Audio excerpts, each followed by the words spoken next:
sélectionné en détruisant le baccalauréat comme diplôme national. Et détruisant le baccalauréat comme diplôme national, il est donc possible de transformer le lycée. Vous voyez vraiment, tout se tient. Quand vous dites local, Ouais. qu'est-ce que ça veut dire? Départemental? Est-ce que ça veut dire... Ça veut dire d'établissement. Ça veut dire d'établissement. Ça veut dire d'établissement pour les raisons que j'ai dit, c'est-à-dire que dans chaque établissement, le choix des sujets va varier et que même si les choses ne sont pas absolument précises, il est plutôt prévu que les enseignants d'un même établissement corrigent les copies des autres, de leurs collègues, en vérité. Mais d'ailleurs, ce qui aussi peut vouloir dire que je suis prof en terminale, je corrige les copies des élèves que j'avais l'année dernière en première. C'est parce que au fond, ça revient à ça en dernière. Donc, quand je dis local, c'est vraiment, c'est même pas la commune, c'est l'établissement, c'est le lycée. Un bac d'un lycée à un autre. Un bac organisé différemment et sur des critères d'évaluation qui varient. Et donc, le changeant, on change le lycée. Et là, on est vraiment dans une perspective qui est le modèle anglo-saxon, tu l'évoquais tout à l'heure. Hein, c'est ce qu'on appelle, ce que le jargon, on dit le lycée modulaire. C'est le lycée modulaire que Blanquer prépare. Alors, ce lycée modulaire, il va remplacer les séries générales du lycée, c'est-à-dire la série S, la série ES et la série L. Les séries technologiques sont un peu refondées, mais elles conservent à peu près la spécificité qui est la leur aujourd'hui. Et la voie professionnelle, le gouvernement n'en a quasiment pas parlé. Il a rendu un rapport différent sur la voie professionnelle. J'en parlerai plus tard. La voie professionnelle, il prévoit de la liquider en la mettant en concurrence contre l'apprentissage. Mais ce dont je vais parler là, donc, consiste en la dissolution des trois voies du lycée général, L, ES et S, c'est-à-dire... Ça n'est pas, finalement, pas tant que parfois on l'imagine, c'est la moitié des lycéens. La moitié des lycéens sont dans les séries générales, l'autre moitié sont dans les séries technologiques et les séries professionnelles. Donc on va remplacer ces trois séries en proposant aux lycéens, dès la rentrée prochaine, en seconde, hein, avec des premiers choix d'options, et puis dans 1 an et demi en première, et puis dans 2 ans et demi avec un bac 2021 qui est un nouveau bac qui correspond à ce nouveau lycée, on va leur proposer, c'est le discours gouvernemental, de choisir leurs enseignements. Et donc l'idée que le lycéen compose son parcours éducatif, entrepreneur de son existence, hein, donc il va choisir des majeurs, des mineurs, et il va... en toute liberté. Hein. En toute liberté, il va décider ce qui lui semble bon, lui semble adapté à ses goûts, du moment. Bon, pourquoi pas d'un certain point de vue, même s'il y a beaucoup à dire de ce qu'est la philosophie qui sous-tend ce type de dispositif, qui est vraiment un calque du lycée anglais. Hein. Ça ressemble beaucoup au lycée anglais. C'est quelque chose, encore une fois, qui vient de loin. Par exemple, Xavier Darcos, ministre de droite, a tenté quelque chose qui s'approchait. Il a été battu par un mouvement lycéen. Terra Nova propose la même chose, c'est pour parler de la gauche, du Parti socialiste. Mais ce lycée modulaire, d'abord, il va être confronté à des contraintes d'austérité. C'est-à-dire que la vérité est que parmi la douzaine, la quinzaine d'options qui sont aujourd'hui présentées sur le papier, de choix de majeurs, eh bien, une partie seulement sera proposée dans chaque établissement. Donc d'abord, le choix, il sera d'abord contraint par ce qu'offrira le lycée en question, et de ce fait, il est, vous l'avez compris, il est déjà réduit. Et puis surtout, parce qu'on pourrait dire qu'aujourd'hui, déjà, toutes les options ne sont pas proposées dans tous les lycées, ce qui est vrai, mais là, on va toucher à plus fondamental que les options facultatives, qui en effet ne sont pas partout présentées. Surtout, ce lycée modulaire, il assigne à résidence scolaire et universitaire, dès le plus jeune âge, dès 15 ans, dès 15 ans et demi, dès 16 ans, les élèves. Pourquoi est-ce que je dis ça ? Je dis ça parce que tout à l'heure, je vous ai parlé des fameux attendus, de ces critères qui permettent l'entrée dans les licences à l'université. Eh bien, le lycée Blanquer, ces spécialités que les élèves choisissent, elles s'articulent dès le début de l'année de première aux attendus exigés à l'université. Ce qui concrètement signifie qu'en fonction du choix fait par des élèves à 15 ans et demi, 16 ans, eh bien, de façon immédiate, un grand nombre de perspectives universitaires se ferment et quelques-unes restent ouvertes. Ce lycée, c'est donc le lycée des experts, le lycée des initiés. Pour s'y retrouver là-dedans, pour à 15 ans et demi, 16 ans, comprendre que les choix qu'on fait sont des choix fondamentaux, il faut être sacrément accompagné par sa famille, parce qu'en même temps, le service public d'orientation est liquidé. On ferme des CIO partout dans ce pays, une centaine sous le quinquennat Hollande, un tiers des CIO ont été fermés sous le quinquennat Hollande. Il manque cruellement de ce qu'on appelle aujourd'hui les psychologues de l'éducation nationale, c'est le nouveau nom des conseillers d'orientation psychologues. Donc, oui, les fils d'enseignants, ceux qui peuvent se fournir en conseil du point de vue du privé. Il y a des boîtes du privé, ratées si vous avez l'idée, c'est déjà pensé, qui le proposent déjà. Propose donc à 15 ans et demi d'accompagner les familles et les élèves dans ce moment qui est un moment en fait décisif. On a parlé tout à l'heure de la sélection à l'entrée à l'université après le bac. Mais en vérité, la chose se joue dès la fin de l'année de seconde, peut-être déjà dans les choix d'options à la fin pendant l'année de seconde, mais en tout cas, elle se joue de façon beaucoup plus nette au début de l'année de première. Hein, les choix de spécialité vous mettent dans un corridor. Moi, je parle de corridor d'orientation parce qu'il y a des murs tellement hauts que vous ne pouvez plus en sortir. Et ça vous emmène vers cette licence. Et ça vous emmène d'ailleurs sans doute vers cette licence dans cette université. Je vais prendre un exemple abstrait, mais quand j'y réfléchis, c'est à ça que je pense. Je pense à un élève qui veut faire de l'histoire. Il y a beaucoup de courants, il y a beaucoup de façons de faire de l'histoire. Eh bien, je pense à un élève qui a choisi l'option histoire, bien sûr, parce qu'il veut faire de l'histoire. Et puis, il a eu la bonne idée parce qu'il aime les langues, il a choisi des options de langue. Eh bien, il y a certaines licences d'histoire qui vont lui dire « Oui, tu as les attendus nécessaires pour me rejoindre ». Mais des universités qui pratiqueraient, par exemple, une histoire plus quantitative, faisant appel à des méthodes statistiques eh ben, elles lui diront « Tu as choisi l'option histoire, mais il te manque l'option maths. Et donc, tu n'as pas les attendus nécessaires pour rejoindre cette licence d'histoire-là. » Donc, oui, je veux dire, quand on y réfléchit, on voit que ce n'est même pas l'accès à certaines disciplines qui est en jeu, c'est l'accès à certaines universités dans certaines disciplines, ce qui demande un niveau de connaissance du système universitaire qui est extrêmement important. Vraiment, moi, je le présente comme un lycée des experts, un lycée des initiés, et encore une fois, c'est une atteinte à la liberté de chacun, parce que la liberté de choix, dans ce cadre, elle est considérablement réduite d'abord par le choix des options qui sont des majeures, des spécialités qui sont offertes. Mais la liberté de choix, elle est aussi considérablement réduite à la fin du bac, puisque au fond, le choix, il est fait sans qu'on le sache, dès le début de l'année de première. Sélection, transformation du bac, transformation du lycée, tout ça va ensemble, tout ça, c'est la même politique. Et je voudrais maintenant qu'on réfléchisse, et ce sera mon deuxième grand temps, j'espère que je ne suis pas trop long et dans les temps, sur les objectifs politiques de ce gouvernement. Pourquoi est-ce qu'il fait tout ça ? Pourquoi, en dehors de ce qu'on a déjà dit, en dehors de la monotonie des libéraux, de leur absence d'imagination, de leurs obsessions, de leur volonté de tout marchandiser, et voilà, il y a des effets de structure, il y a tout ça qui joue, mais moi je crois qu'il y a trois grands objectifs. Il y a un objectif politique, il y a un objectif économique, budgétaire, et il y a enfin un objectif idéologique. Et je vais m'arrêter sur ces trois objectifs, à mon avis, qui sont le sens que portent ces contre-réformes. D'abord, objectif politique, il est de trier les élèves, de trier les jeunes de ce pays, de trier et en triant, de protéger, encore un peu, les élèves issus des catégories moyennes et supérieures de notre société. Car tous les dispositifs de tri qui sont installés dans le cadre de l'instauration de la sélection à l'université visent les enfants issus des classes populaires.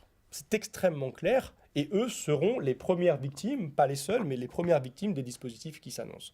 Reprenons certains des critères que j'ai évoqués tout à l'heure, et revenons sur le défi qui se présente en ce moment même à ces lycéens qui doivent remplir leur lettre de motif, leur CV, qui doivent d'abord décider de ce qu'ils veulent faire, ce qui est quand même très difficile. Hein. Je veux dire, toutes, j'imagine que vous êtes posé plein de questions. J'imagine d'ailleurs que vous êtes parfois trompé et qu'on vous a donné le droit à l'erreur, aujourd'hui reconnu dans la loi aux entreprises, mais interdit aux jeunes de ce pays. C'est-à-dire que c'est fini, on ne peut plus se tromper. Hein. C'est-à-dire que c'est du gâchis, ça coûte trop de redoubler une année à l'université et de revenir en arrière. Ça n'est plus autorisé pour personne. Enfin, pardon, si je regarde en première année de médecine, 85% de ceux qui y vont, ils se plantent. Alors, aussi parce qu'il y a le numerus clausus, à la France Insoumise, on est contre, mais personne n'a jamais interrogé ça, parce que ceux qui vont en première année de médecine, ils viennent souvent des bacs généraux, en particulier des bacs S, et dans les bacs généraux et les bacs S, la proportion des enfants issus des catégories supérieures et moyennes est extrêmement majoritaire. Donc à ceux-là, on n'a jamais reproché le fait qu'ils perdaient un an aux frais du contribuable, un an d'études. Mais par contre, un pauvre bachelier de la voie pro qui va en philo, c'est inacceptable. Hein. On sait qu'il va se planter, c'est vraiment insupportable. Et eux, je vous l'ai dit tout à l'heure, il n'y a presque personne. C'est 10% des bacs pro chaque année qui vont à la fac. Et on en fait un problème pour notre pays, la 5e puissance économique mondiale. On fait de ces jeunes issus du catégorie le problème. Donc eux, je vous l'ai dit, la voie pro, la voie techno déjà. Hein. La voie techno, c'est limite. Hein. Mais eux, du point de vue des critères qui sont le bac d'origine, ils n'ont pas leur place à l'université. Du point de vue des attendus qui exigent des compétences en maths dans certaines disciplines, ils n'ont plus leur place à l'université. La porte leur est fermée. Que vont-ils devenir ? Je ne le sais pas. Car aujourd'hui, un grand nombre d'entre eux se présentent à l'entrée des BTS qui font déjà face à beaucoup de demandes. Il y a beaucoup de lycéens de la voie générale qui vont en BTS. Et les BTS, le gouvernement veut ouvrir 7000 places en 5 ans, 7000 en 5 ans, alors que chaque année, il y a 14 000 lycéens de la voie pro qui vont à la fac. Vous comprenez? C'est-à-dire que ces 14 000, où vont-ils aller? Ils ne peuvent plus aller à l'université. Il leur reste les BTS, mais 7 000 divisé par 5, ça fait 1500 places de BTS ouvertes chaque année. Donc chaque année, il va y avoir 14 000 élèves de la voie pro pour 1500 places disponibles en BTS. Donc eux, on les sort de la poursuite d'études. Ils ne peuvent plus monter dans la qualification. Donc je disais la lettre de motive, le CV. Qu'est-ce que ça produit? En plus, pourquoi est-ce qu'ils la demandent? Parce que je vous l'ai aussi dit tout à l'heure, le traitement il sera d'abord quantitatif. 98-99% des dossiers, ils vont passer dans les machines, dans les algorithmes. Alors pourquoi est-ce qu'on leur demande tout ça aux lycéens? Ça sert à quoi si en plus, quand c'est examiné, ça va être examiné mais à l'arrache, en 5 minutes? Parce que vu le nombre, ils n'ont pas le choix à l'université que de traiter ça pour les décourager. Évidemment. Et moi, je suis sûr que dès maintenant, je suis sûr et certain qu'il y a plein de lycéens qui se sont même pas inscrits sur Parcoursup parce que ils ont renoncé. Ils se sont dit, mais comment je peux m'en sortir? Quoi? Une lettre de... Non, ils l'ont pas fait. Il est certain que c'est la stratégie du choc. On vous met tout dessus pour ces élèves, on leur met tout dessus d'un coup pour les dégoûter, pour faire en sorte qu'ils renoncent. Et alors, vraiment, c'est horrible comment ils sont traités. Avec une violence symbolique, mais après, dans la procédure, dans le calendrier qu'ils ont préparé. Parce que j'y reviendrai là, après, dans la phase après, les lycéens, ils vont recevoir les réponses de l'université. Donc il y a des universités qui vont leur dire oui, vous êtes pris. D'autres qui vont leur dire non, vous n'êtes pas pris. Et il y a des lycéens qui vont recevoir que des non pour l'instant.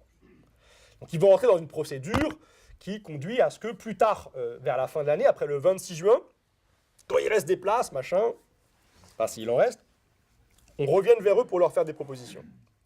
26 juin, début de l'été, début des vacances scolaires, tout le monde repart chez lui. Certains partent à l'étranger. Et ces élèves sont censés, sur leur smartphone, via l'application qu'ils ont installée, ou via leur email, recevoir au fur et à mesure de l'été les réponses des universités. Du 26 juin au 21 août, ils ont 3 jours pour répondre.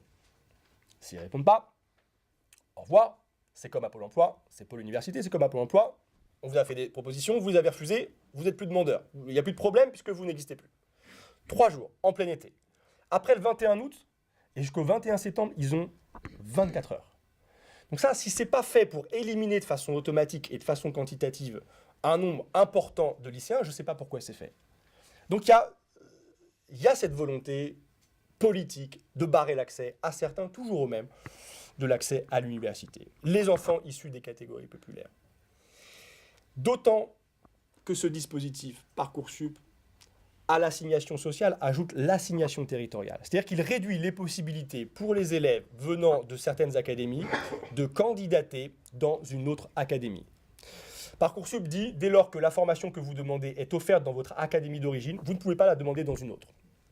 D'abord, d'un point de vue concret et quotidien, du point de vue des temps de transport, ça peut être totalement absurde. Vous pouvez habiter à la frontière d'une académie et pas loin d'une fac et dans l'autre académie, et très loin de la fac de votre académie qui propose la formation, et on va vous dire d'y aller, ce qui va avoir forcément des conséquences sur votre réussite. Vous savez, la réussite, c'est le grand argument, là encore, du gouvernement. Mais en Ile-de-France, par exemple, ce dispositif il va de façon importante barrer l'accès à certaines universités parisiennes aux lycéens venus de l'Académie de Créteil ou de l'Académie de Versailles. Vous vous rappelez tout à l'heure le bac local.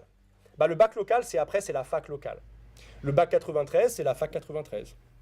Le bac de Guéret, c'est la fac de Limoges. Et rien d'autre. Déjà, c'est un problème, mais c'est encore plus absurde quand on réfléchit à ce qu'est la philosophie de ces contre-réformes. Elles sont basées, ces contre-réformes, sur l'idée de sélection. L'idée bien libérale de dire, oui, nous, on assume de dire qu'il faut choisir, qu'il y en a qui sont meilleurs que d'autres. Et là, avec ce dispositif, un bon bachelier du 93, il passe après, je mets des guillemets, parce que ce n'est pas ma façon de concevoir les choses, un mauvais lycéen parisien. C'est-à-dire que, y compris du point de vue de leurs propres critères à eux, ils se débrouillent pour mettre à l'écart ceux qui viennent des mauvais quartiers et des mauvais territoires, et qui pourraient concurrencer ceux qui viennent des beaux quartiers et des beaux territoires. Donc vous voyez, ça, je pense, c'est l'objectif politique premier. C'est de trier, de séparer, d'exclure les uns pour protéger les autres.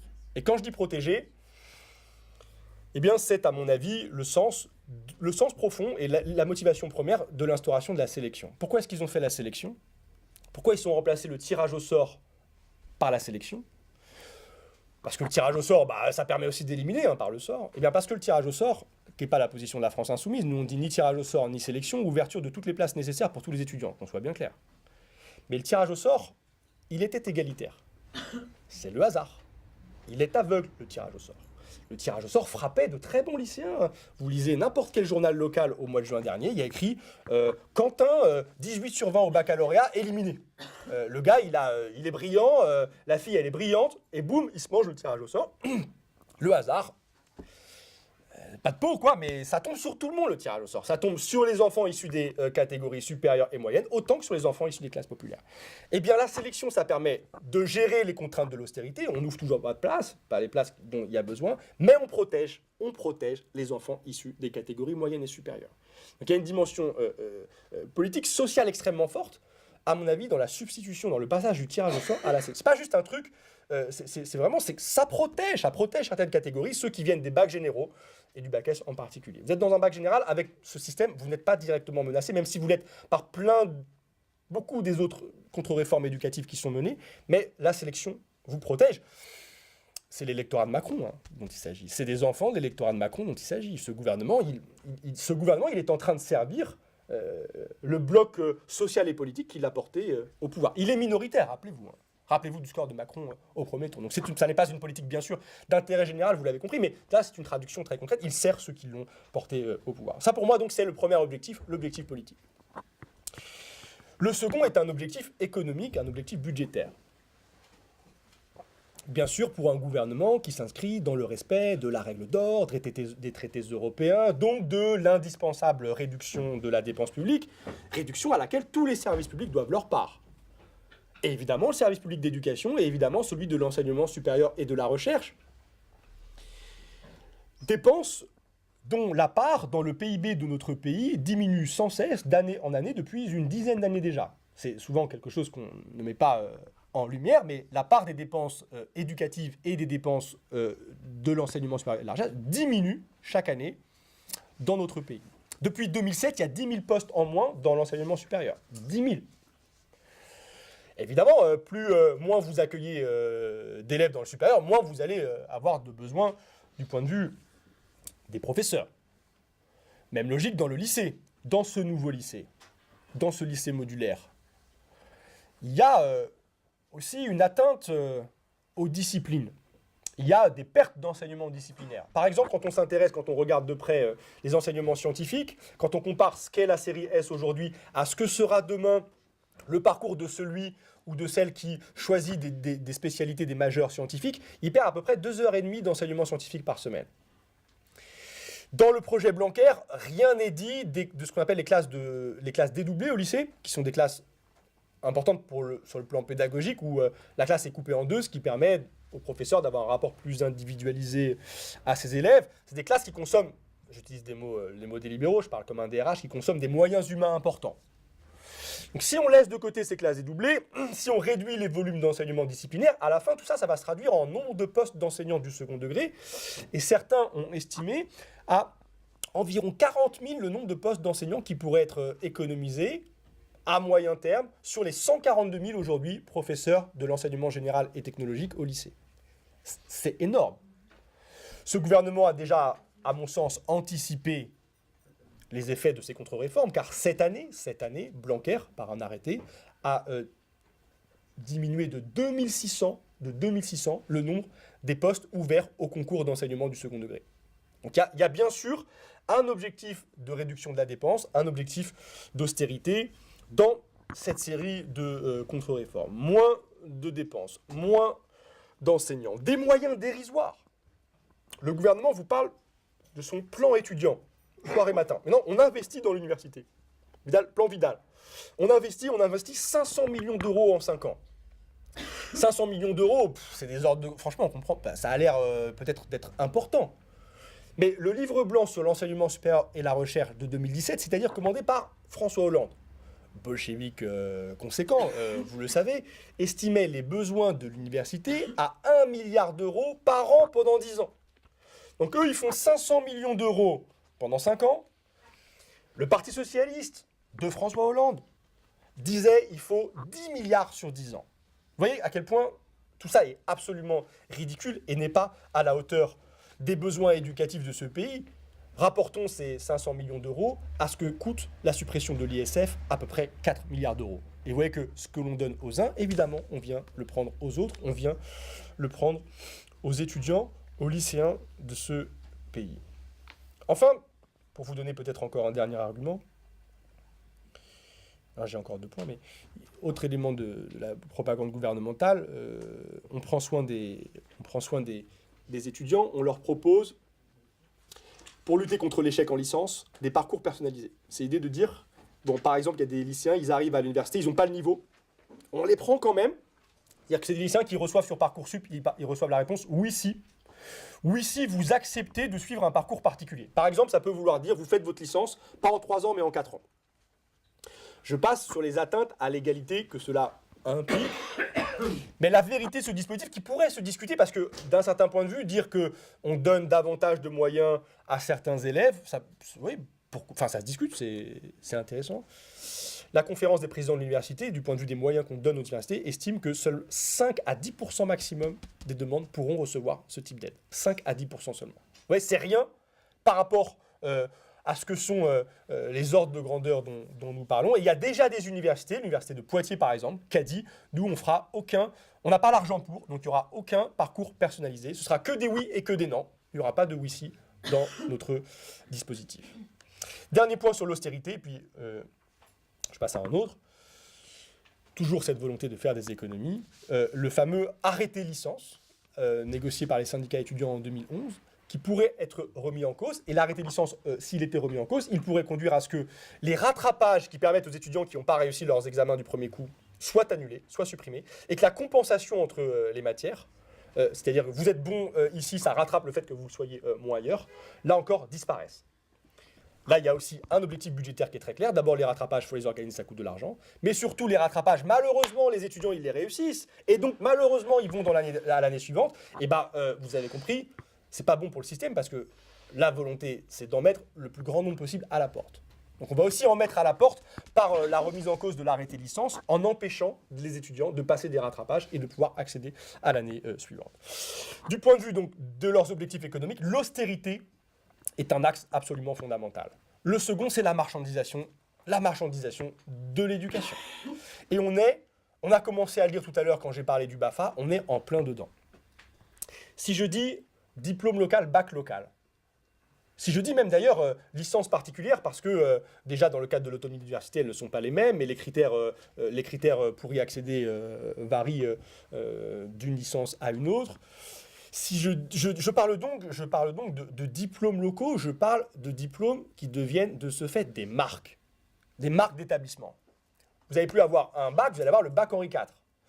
Vous n'allez plus avoir une licence, vous allez avoir la licence de, si j'ai bien compris, Lyon 1, qui n'est pas la même licence que Lyon 2. Donc vous allez vous acheter un titre dont la valeur varie en fonction de la réputation de l'établissement qui le délivre. Et d'ailleurs, la réputation de l'établissement qui le délivre sera d'autant plus importante que cet établissement sera intraitable avec ceux qui veulent le rejoindre. Les établissements les plus valorisés, plus prestigieux, ce sont les plus sélectifs déjà dans notre pays. Je vous renvoie aux grandes écoles, ce sont leurs diplômes sont les plus valorisés et ce sont les établissements les plus difficiles à rejoindre. Bref, on rentre dans une logique de marché. Comprenez bien, hein, et les familles vont être confrontées à des choix. Où est-ce que j'envoie mes enfants ? Quel titre est-ce que je tente de leur faire acquérir ? Et vous avez compris que ce ne sera plus les mêmes d'un établissement à un autre. Donc on est là dans la marchandisation. Ce matin, comme tous les profs de France, parce que je suis prof, j'écoutais France Inter. Et donc j'écoute France Inter, sans doute qu'il faut arrêter.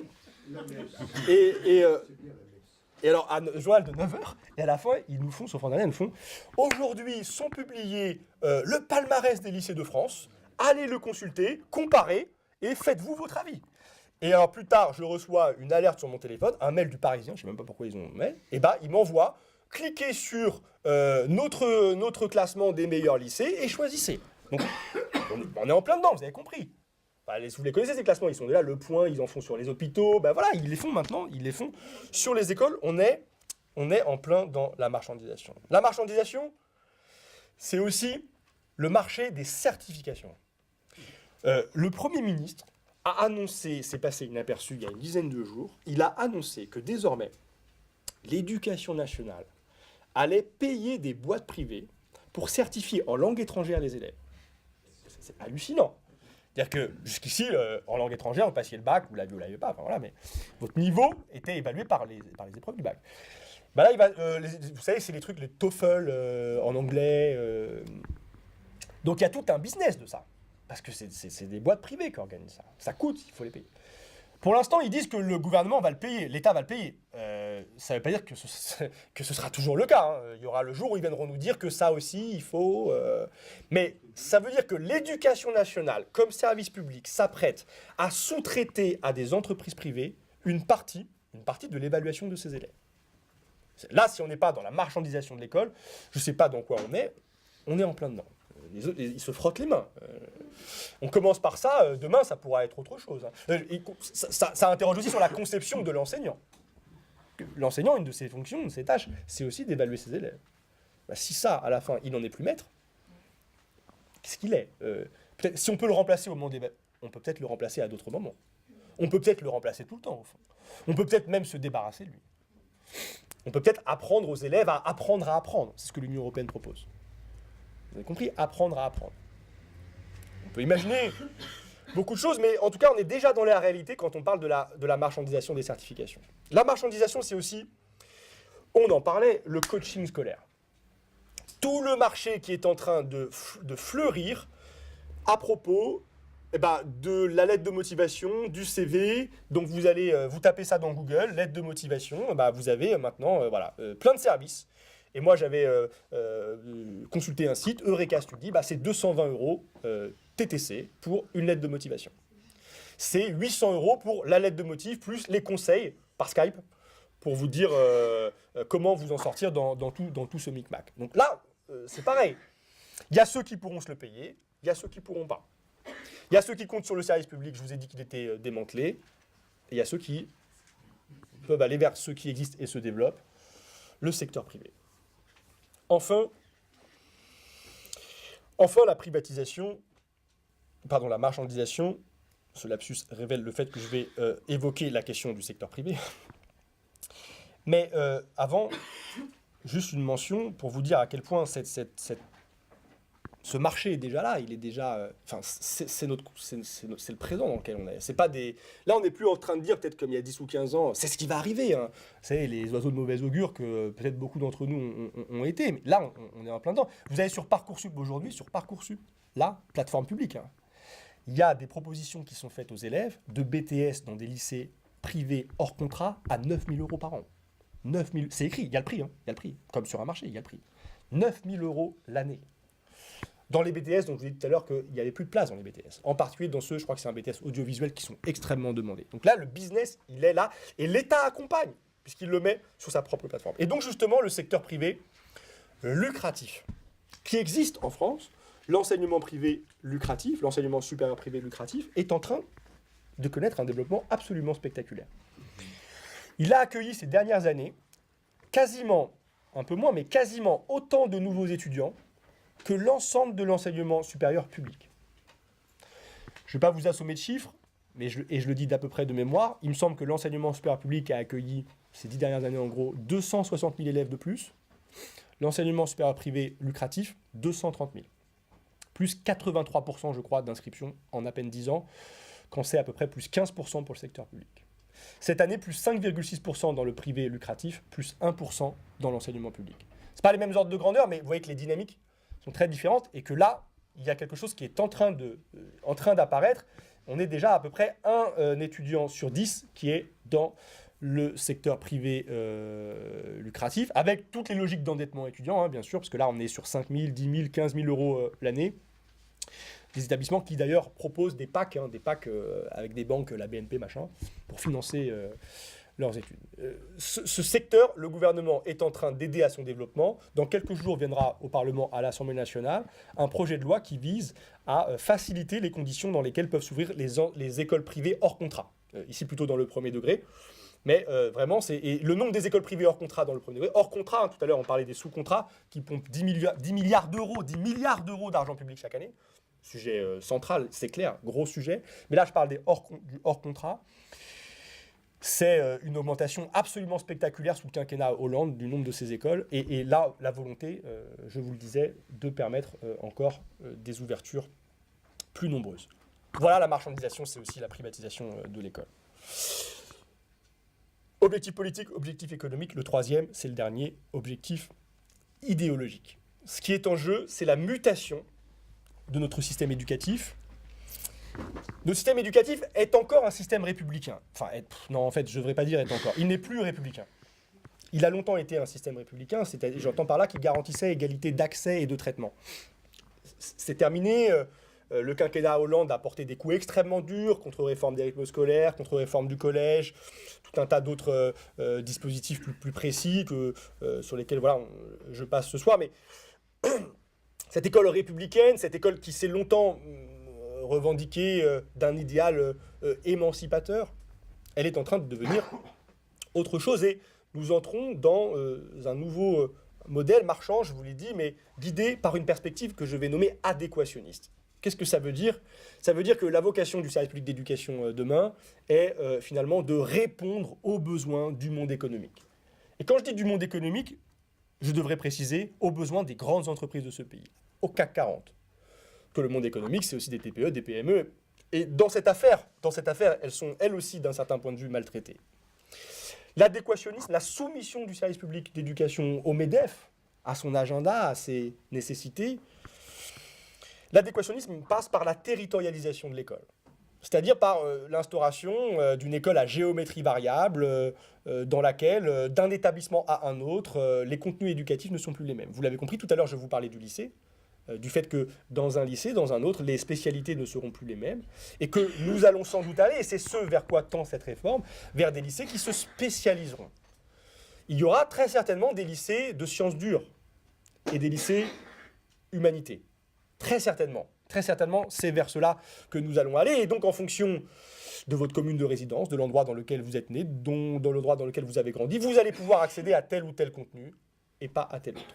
Ce qui, vous avez compris, nous éloigne beaucoup du choix qui est censé être favorisé et guider les contre-réformes qui sont menées. La territorialisation de l'école, nous franchissons une étape. C'est vraiment un processus qui est très engagé, et nous arrivons à l'étage du lycée, pour ce qui relève du ministère de l'Éducation nationale. Cet adéquationnisme, il prend des proportions aujourd'hui absolument stupéfiantes. Le projet de loi Vidal, adopté à l'Assemblée nationale, est passé au Sénat.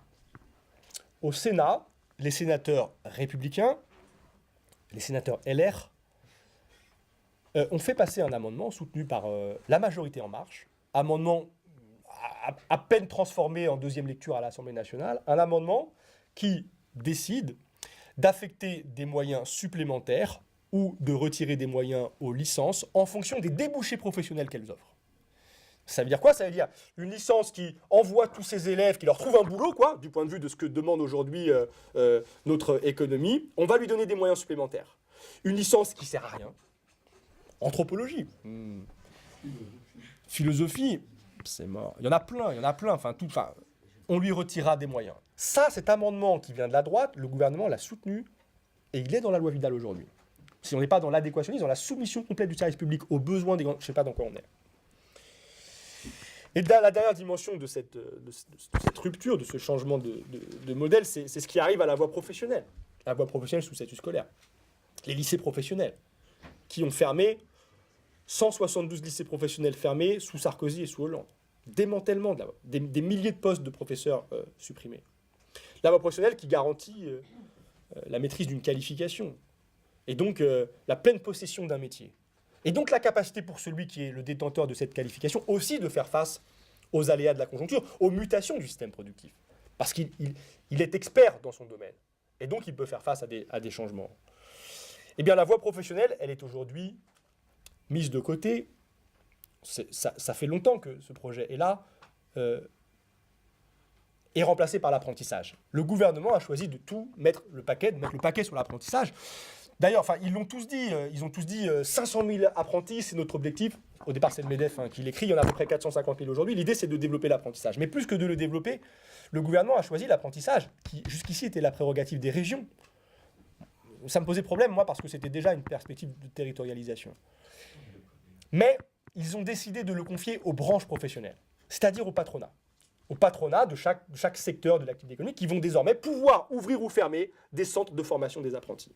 Donc on est aussi à cet étage-là du système éducatif, dans une soumission complète aux besoins du marché.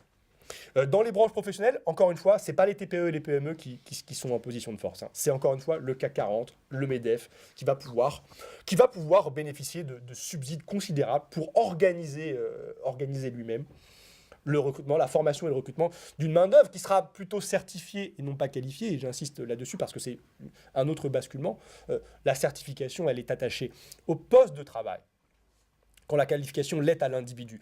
C'est ça que donne le lycée professionnel, une qualification que l'individu garde tout au long de sa carrière, qui en plus de lui garantir une maîtrise professionnelle, lui garantit des droits. La certification, elle est attachée au poste de travail et elle est périssable.